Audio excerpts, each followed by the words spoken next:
Soul purpose असतं प्रत्येक सोलच्या मागे.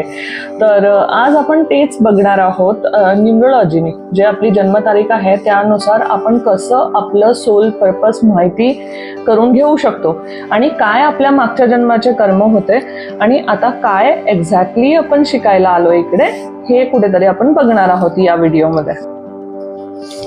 चला मग सगळ्यात आधी बघूया की हे सोल कॉन्ट्रॅक्ट नंबर किंवा सोल पर्पस नंबर काढतात कसं. ठीक आहे, तर ह्याच्यासाठी तुम्हाला काय करायचंय, तुमची जन्मतारीख घ्यायची आहे. ठीक आहे, तुमच्या जन्मतारखेचा आपल्याला फक्त 2च नंबर लागतील.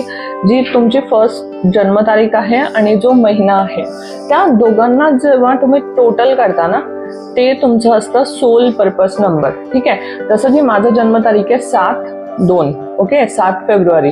तर मग माझी सोल कॉन्ट्रॅक्ट नंबर झाला 9. ठीक आहे, तसं तुम्हाला त्या दोन्ही नंबरला टोटल करायचं आहे आणि